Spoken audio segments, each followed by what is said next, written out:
Bonjour tout le monde, bienvenue dans ce nouveau cours d'art plastique. Donc certes on est à distance, mais on essaie de continuer de créer, d'imaginer, d'inventer, etc.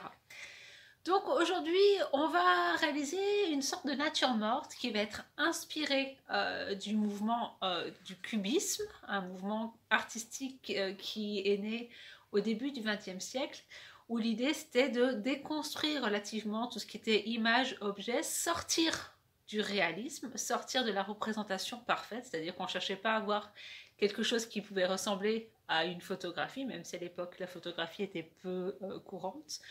Le principe, c'était de réinterpréter le monde, de le voir à travers un prisme un petit peu plus personnel. Donc, on s'inspire de ça. Aujourd'hui, on ne travaille pas explicitement sur un artiste particulier. Nous, on va plutôt réaliser quelque chose dans ce genre-là. Théoriquement, on a ici plusieurs flacons qui sont représentés dans un espace. On a une ligne qui évoque l'idée que ces flacons sont posés sur un support, une table ou autre chose, et on a un arrière-plan. Donc ça, c'était à quoi ça va ressembler à la fin. Je vous propose donc qu'on fasse ça étape par étape avec les exemples sur le tableau pour que vous puissiez voir comment cela va fonctionner. Donc, je vais changer la caméra d'espace. On va se retrouver face au tableau pour la première partie des explications. Donc, c'est parti pour la première étape, à savoir l'étape du dessin. J'ai dessiné au tableau un rectangle qui correspond à votre feuille de papier. Et dans ce rectangle, je vais vous montrer étape par étape comment on va représenter les différents éléments et comment surtout on va donner l'aspect un petit peu déstructuré à l'ensemble. Donc on part tous et toutes sur une idée de flacon. Moi j'imaginais un petit peu des flacons, on pouvait mettre des potions magiques, etc. Après vous imaginez ce que vous voulez, ça peut être des flacons qui contiennent une boisson, du parfum, des onguents, des pommades, et ce que vous voulez. Là, c'est votre imaginaire qui fonctionne. On va juste partir sur l'idée que ce sont des flacons et des bouteilles. Grosso modo, je vais dessiner à côté un flacon.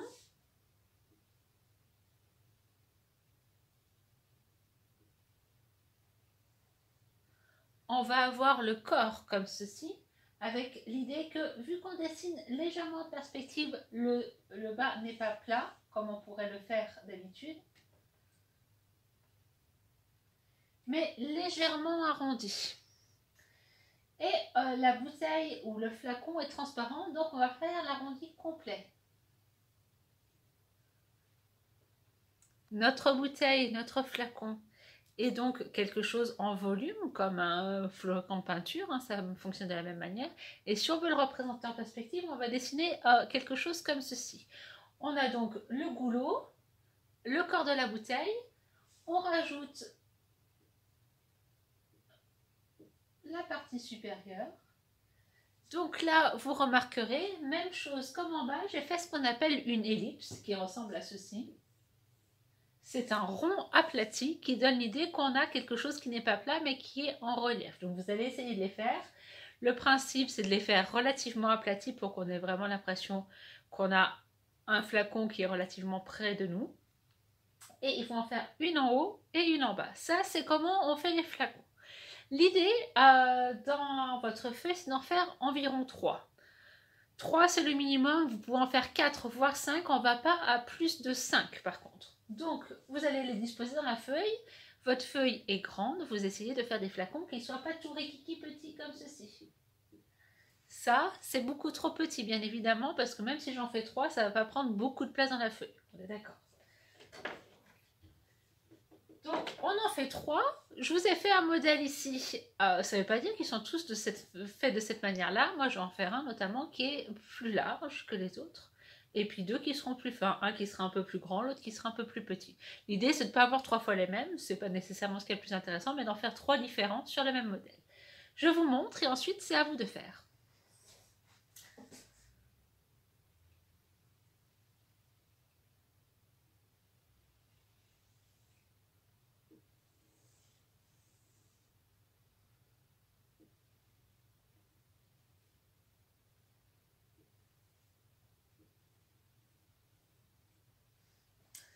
Voilà, ça par exemple, ça va être mon premier flacon. Vous avez vu, je l'ai fait beaucoup plus large que celui que je vous ai montré en modèle. Pourtant, on retrouve les mêmes choses. Le corps du flacon, la partie plus étroite, la partie supérieure et la fameuse ellipse en bas qui donne l'illusion qu'on est dans quelque chose en profondeur. Je vais venir rajouter les deux autres de part et d'autre de mon flacon. Si vous en faites plus de 3, vous pouvez en mettre 2 d'un côté, au milieu et un troisième de l'autre côté. Ce qui va m'intéresser là, c'est qu'on les dessine comme si tout était transparent, c'est-à-dire qu'on va voir au travers de chacun des flacons. Donc je ne vais pas m'arrêter et faire comme si ça passait derrière. On voit vraiment en transparence chacun des éléments. Voilà un premier. Donc vous voyez, on voit les deux flacons comme si c'était complètement transparent. Et un deuxième.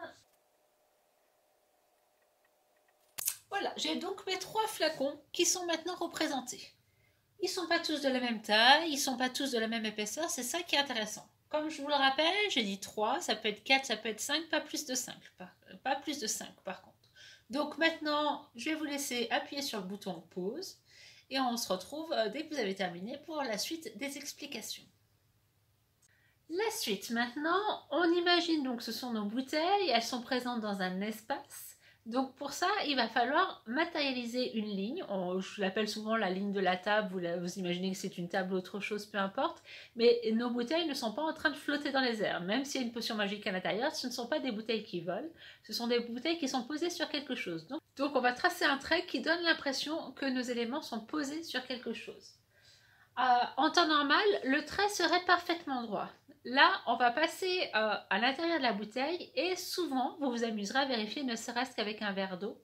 Quand une bouteille et un verre sont transparents mais remplis d'un liquide, les lignes qu'il y a derrière cet élément paraissent déformées. C'est-à-dire que si vous mettez une paille, on a l'impression que la paille, elle arrive à un endroit puis qu'après à l'intérieur du verre, elle change de trajectoire. Et c'est pareil par rapport à ce qu'il y a derrière le verre ou derrière la bouteille. Donc là, on va essayer de rendre cette réalité-là en trichant un peu et en l'exagérant. Donc, vous allez commencer par tracer le trait, comme si c'était un trait normal, à l'extérieur des flacons. Donc, un trait ici, et qui se poursuit à peu près au même niveau de l'autre côté de la feuille. Vous aurez remarqué que je me suis débrouillée pour que mon trait de table soit au-dessus de la bouteille qui est la plus haute, pour qu'on ait vraiment l'impression que les 3 bouteilles sont posées sur la table. Et ensuite, ce trait de table, je vais le tracer au travers des bouteilles, à des endroits différents, pour donner l'impression qu'il y a des liquides qui viennent justement déformer un petit peu la perception de ce qu'il y a derrière les bouteilles. Donc,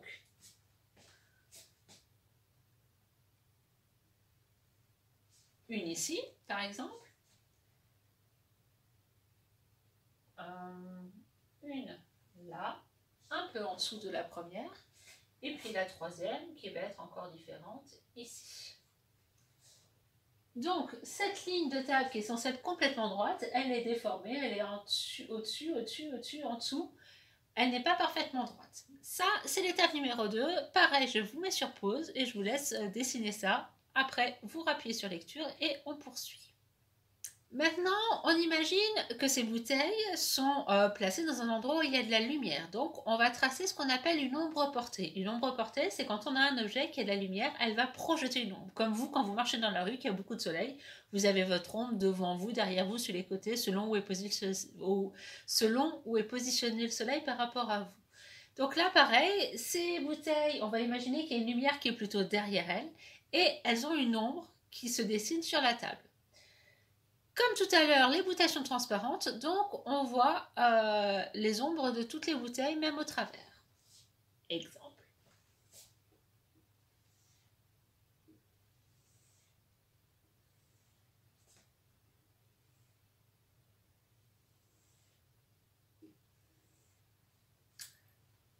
Voilà, là, j'ai tracé mes ombres. Les traits sont relativement parallèles.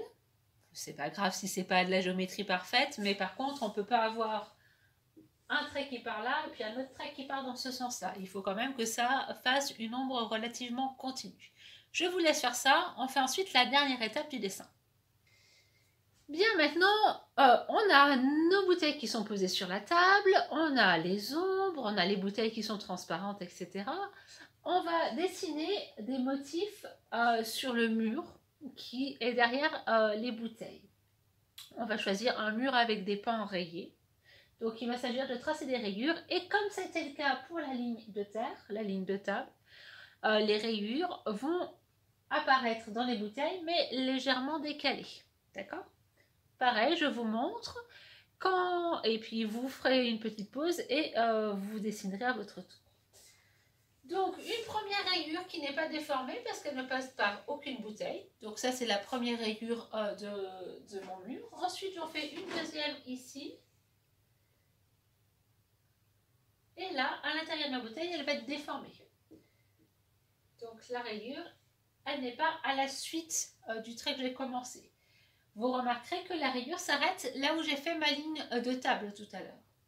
Et même chose pour la suite, donc on va essayer de faire des rayures qui ne soient pas toutes de la même largeur pour que ce soit un peu plus rigolo. Donc une ici, hop là,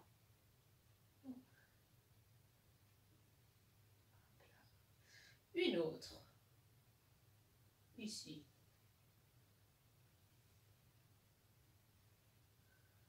et enfin une dernière. Voilà, donc vous voyez, j'ai fait plusieurs rayures, elles traversent les bouteilles en étant toujours décalées dans un sens ou dans un autre. Ce qui fait que maintenant j'ai tout un tas de morceaux, de dessins, etc. Donc je vous laisse faire cette partie-là en dessin et quand vous êtes prêts et prêtes, on passe à l'étape suivante, à savoir la